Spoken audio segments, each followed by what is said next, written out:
Hello everyone, in today's video we are going to see how to fix network problem on Samsung Galaxy A17. So let's start. First you need to go to your settings.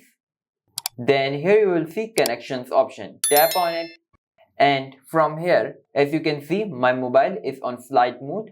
Disable it and as you can see my networks are back.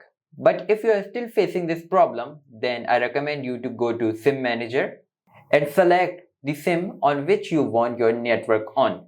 In my case, I have only one SIM, but if you are using dual SIM, so I recommend you to choose the SIM on which you want your network. Now, after doing that, go back. Now, scroll down and go to General Management. Now, from here, you will see Reset option. Tap on it and scroll down. And here you will see Reset Mobile Network Settings. Tap on it.